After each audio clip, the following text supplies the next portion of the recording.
Halo guys, hari ini saya akan menjelaskan tentang immune system. Apa itu immune system?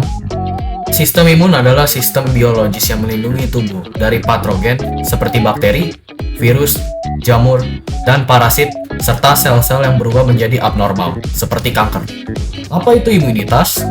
Imunitas atau kekebalan adalah kemampuan organisme multisel untuk melawan mikroorganisme berbahaya atau pertahanan pada organisme untuk melindungi tubuh dari pengaruh biologis luar dengan mengenali dan membunuh patogen. Jenis imunitas. Jenis imunitas dibagi menjadi dua. Yang pertama ada imunitas bawaan dan imunitas adaptif. Imunitas bawaan itu bekerja dengan cara mengenali dan membunuh patogen tanpa perlu mengenali patogen secara spesifik. Dikarenakan masih dalam proses pengenalan, jadi menerima patogen apapun. Selanjutnya ada imunitas adaptif. Imunitas yang berkembang seiring waktu dan melibatkan pengenalan dan respons terhadap patogen yang spesifik. Jadi dalam jenis imunitas ini mekanisme pertahanan tubuh berupa perlawanan terhadap antigen tertentu, berbeda dengan imunitas bawaan. Selanjutnya, gangguan dan kelainan sistem imun. Gangguan dan kelainan pada sistem imun dapat mengakibatkan berbagai masalah kesehatan. Berikut ini adalah beberapa gangguan dan kelainan pada sistem imun yang umum terjadi. 1. Ada alergi. Alergi terjadi ketika sistem imun kita bereaksi berlebihan terhadap zat yang biasanya tidak berbahaya, seperti serbuk sari, debu, atau makanan. Gejala alergi dapat berupa gatal-gatal, hidung tersumbat, bersin-bersin, ataupun ruam. Yang kedua, ada imunodefisiensi sekunder. Imunodefisiensi sekunder terjadi ketika sumber luar, seperti bahan kimia atau infeksi, melemahkan kekebalan tubuh. Atau bisa disebut juga di mana kondisi pada saat sistem kekebalan tubuh kita melemah karena penyebab lain selain faktor genetik atau bawaan dari lahir. Dalam kondisi ini, sistem kekebalan tubuh tidak mampu melindungi tubuh dari infeksi dan penyakit dengan efektif seperti seharusnya. Penyebabnya dapat bervariasi, termasuk penggunaan obat-obat tertentu, infeksi, radiasi, atau penyakit tertentu seperti kanker atau HIV. Kondisi ini dapat menjadi sementara atau permanen tergantung pada penyebabnya. Orang dengan penyakit ini mungkin memerlukan perawatan khusus untuk mencegah infeksi dan komplikasi lainnya. Yang ketiga, ada imunodefisiensi primer. Imunodefisiensi primer adalah kondisi di mana sistem imun tidak berfungsi dengan baik karena kelainan genetik. Kondisi ini dapat menyebabkan infeksi serius dan berulang, bahkan oleh patogen yang tidak biasa. Imunodefisiensi ini didapat dan terjadi akibat beberapa faktor, seperti pengobatan kanker atau HIV yang tadi sudah dijelaskan, dan kondisi ini dapat menyebabkan sistem imun tidak berfungsi dengan baik dan memudahkan tubuh terkena infeksi. Yang keempat, ada sindrom peradangan. Sindrom peradangan menyebabkan sistem imun tetap aktif, bahkan ketika tidak ada infeksi atau penyakit.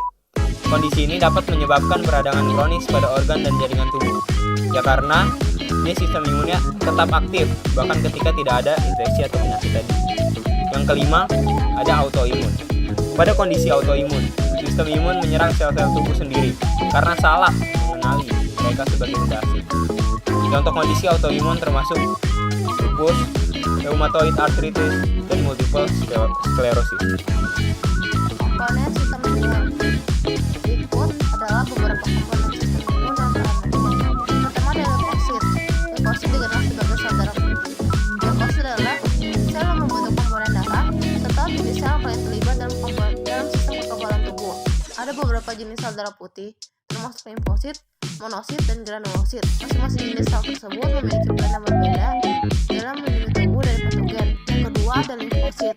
Limfosit adalah jenis sel darah putih yang berperan penting dalam sistem kekebalan tubuh. Ada dua jenis limfosit utama dalam tubuh manusia, yaitu sel B dan sel T.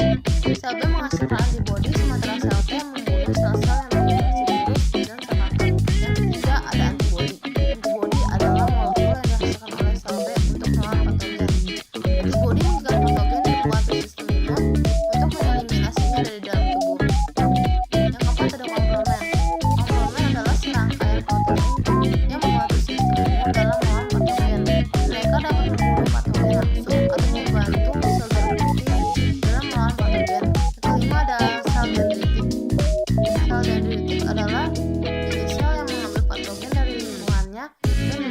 mereka ke sel limfosit untuk dihancurkan.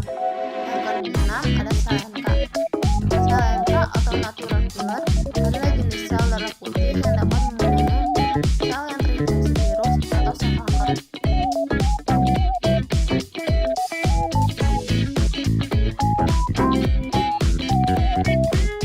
Beberapa pencegahan yang dapat dilakukan adalah yang pertama menjaga kebersihan dan sanitasi lingkungan. Yang kedua, makan makanan yang bergizi dan seimbang. Ketiga, olahraga secara teratur. Yang keempat, menghindari rokok dan minuman beralkohol. Yang kelima, menghindari stres yang berlebihan. Serta yang keenam, menjaga berat badan sehingga sehat. Lalu ada pengobatan. Yang pertama itu terapi gen untuk memperbaiki gen yang rusak yang menyebabkan kelainan sistem imun. Terapi gen ini memiliki beberapa metode. Yang pertama itu mengganti gen yang mengalami mutasi. Contohnya, gen P53 yang berfungsi mencegah pertumbuhan tumor. Ketika gen P5 ini rusak lalu diganti dengan gen yang sehat, diharapkan sel-sel kanker tersebut akan mati. Yang kedua ada memperbaiki gen yang mengalami mutasi. Yang ketiga ada membuat sistem imun mengenali sel yang sakit. Beberapa kasus, sistem kekebalan tubuh memang tidak menyerang sel-sel sakit. Pasalnya, sistem imun tidak menganggap sel sakit tersebut sebagai ancaman.